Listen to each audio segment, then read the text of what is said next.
बिस्मिल्लाहिर्रहमानिर्रहीम। शुरू अल्लाह का नाम लेकर जो बड़ा मेहरबान निहायत रहम वाला है। नमाज की बरकत जानकर खुशी से झूम उठेंगे। अस्सलामु अलैकुम वरहमतुल्लाहि वबरकातुहू। कैसे हैं आप सब? उम्मीद है आप सब ठीक होंगे। अल्लाह सबकी परेशानियां दूर करे और जो भी भाई बहन परेशान हैं, बीमार हैं, जिनकी ज़िंदगी में दुख परेशानी है, तो अल्लाह ताला से मेरी दुआ है कि अल्लाह पाक उन सब की परेशानियों को दूर फरमाए, उनको सेहत और तंदुरुस्ती अता करे, आमीन। तो चलिए हम वीडियो शुरू करते हैं। ज़मीन के जिस हिस्से पर नमाज के ज़रिए अल्लाह को याद किया जाता है, वो हिस्सा ज़मीन के दूसरे टुकड़े पर फ़क्र करता है। मुसलमान जब तक पांचों नमाजों को फ़िक्र के साथ अदा करता है, शैतान उससे डरता रहता है, और जब वो नमाजों में कोताही करने लगता है तो शैतान उस पर दिलेर हो जाता है। सबसे अफजल अमल अव्वल वक्त में नमाज पढ़ना है। जो शख्स 2 रकात नमाज पढ़कर अल्लाह ताला से दुआ मांगता है तो अल्लाह पाक उसकी दुआ कबूल फरमा लेते हैं। जो शख्स तन्हाई में 2 रकात नमाज पढ़े, जिसको अल्लाह और उसके फरिश्तों के सिवा कोई ना देखे, तो उसको जहन्नम की आग से आज़ाद होने का परवाना मिल जाता है। जो 5 नमाजों का एहतमाम करता है और वुजू, रुकू और सजदे वगैरह को खूब अच्छी तरह से पूरा करता है, तो जन्नत उसके लिए वाजिब हो जाती है और दोजख उस पर हराम हो जाती है। जो शख्स सुबह की नमाज के लिए जाता है तो उसके हाथ में ईमान का झंडा होता है, और जब बाजार को जाता है तो उसके हाथ में शैतान का झंडा होता है। दोस्तों, मरने के बाद जिसको अल्लाह पाक दाएं हाथ में अमालनामा देगा तो समझ लो कि वह जन्नत में दाखिल होंगे, और जिसको बाएं हाथ में अमालनामा देगा तो समझ लो वह जहन्नम में दाखिल होंगे। तो पाबंदी के साथ नमाज पढ़ने वालों को सीधे हाथ में अमालनामा देगा। नमाज रिज्क की तंगी को दूर करती है। नमाज पढ़ने वालों को रिज्क, रोटी, कपड़ा, मकान, सवारी, यहाँ तक कि सब कुछ अल्लाह पाक खूब अता करता है और उसमें बरकत भी डालता है। नमाज पढ़ने वाला पुल सिरात पर बिजली की तरह पार हो जाएगा। दोस्तों, पुल सिरात एक पुल है जिस पर से हर इंसान को मौत के बाद गुजरना है। यह पुल बाल से ज़्यादा बारीक और तलवार की धार से भी ज़्यादा तेज है। गुनहगार लोग इस पर चल नहीं सकेंगे, बल्कि कटकर जहन्नम में गिर जाएंगे। मगर जो लोग इस दुनिया में नमाज पढ़ते हैं, वह इस पुल से बिजली की तरह पार हो जाएंगे।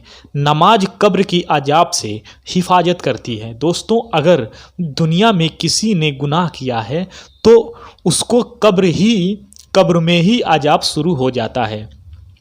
मगर ऐसे इंसान जो नमाज पढ़ता है तो उसका हिफाजत नमाज कब्र में ही करती है। नमाज अल्लाह की रजा का सबब है। नमाज अल्लाह का हुक्म है, इसलिए जो इसको पढ़ता है अल्लाह पाक उससे राजी और खुश होता है। और ज़रा सोचिए कि अगर अल्लाह पाक राजी हो तो फिर किस चीज़ की कमी होगी। नमाज शैतान का मुंह काला करती है। जैसा कि आप सबको मालूम है, शैतान इंसान का खुला दुश्मन है और इंसान को बर्बाद करने के लिए इंसान को नमाज से रोकता है, उसके दिल में वसवसे डालता है। लेकिन जो इंसान नमाज पढ़ लेता है तो शैतान का मुंह काला हो जाता है। नमाज मोमिन का नूर है। आखिरत में जब लोग इकट्ठे किए जाएंगे तो वहाँ बहुत अंधेरा होगा, लेकिन लोगों को उतना नूर यानी कि उतनी रोशनी दी जाएंगी जितने उन्होंने दुनिया में अच्छे काम किए होंगे। ऐसे में दुनिया में पढ़ी हुई नमाज इंसान के लिए वहाँ पर नूर यानी कि रोशनी का जरिया बनेंगी।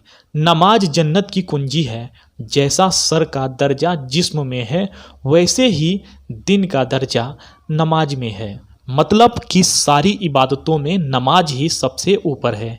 इसलिए जो इस दुनिया में नमाज पढ़ता है उसकी जगह जन्नत में होगी। नमाज अल्लाह से मांगने का जरिया है। अगर इंसान पर कोई परेशानी या मुसीबतें आती हैं तो वह सबसे पहले अल्लाह के सामने नमाज के लिए खड़े हो जाएं और फिर अल्लाह से दुआ करें, क्योंकि हमारे नबी हुजूर सल्लल्लाहु अलैहि वसल्लम पर भी अगर कोई मुसीबत या परेशानी आती थी तो वह नमाज पढ़ते थे। और सहाबा रजी अल्लाह ताला अन्हु का भी यही तरीका था। दोस्तों, ये तो मैंने नमाज पढ़ने का कुछ ही फ़ायदों के बारे में बताया है। इसके अलावा भी और भी बहुत से फ़ायदे हैं। नमाज की बरकत से आदमी के दिल में गुनाहों की नफ़रत पैदा होती है। जब तुम नमाज के लिए खड़े होते हो तो सर से आसमान तक रहमतें इलाही घटा बनकर छा जाती हैं। फरिश्ते तेरे चेहरे की तरफ जमा हो जाते हैं। एक फरिश्ता पुकारता है कि ए नमाजी, अगर तू देख ले कि तेरे सामने कौन है और तू किस से बात कर रहा है तो अल्लाह की कसम तू क़यामत तक सलाम ना फेरे। फजर की नमाज छोड़ने से चेहरे की रौनक खत्म हो जाती है। जोहर की नमाज छोड़ने से रिज़्क़ की बरकत खत्म हो जाती है। असर की नमाज छोड़ने से तंदुरुस्ती खत्म हो जाती है। मगरिब की नमाज छोड़ने से औलाद नाफरमान हो जाती है। ईशा की नमाज छोड़ने से नींद की राहत खत्म हो जाती है। अल्लाह पाक हमें 5 वक्त की नमाज पढ़ने की तौफीक अता फरमाए। नमाज पढ़ने से अल्लाह पाक दुनिया में भी कामयाबी करता है और इंशाअल्लाह आखिरत में भी देगा। अल्लाह पाक से दुआ करें कि अल्लाह पाक हम सबको 5 वक्त की नमाज पाबंदी के साथ अदा करने की तौफीक अता फरमाए। आमीन। प्यारे दोस्तों, आपसे गुजारिश है कि अगर ये वीडियो आपको पसंद आई हो तो वीडियो को दिल से लाइक और हमारे यूट्यूब चैनल को सब्सक्राइब जरूर कीजिएगा।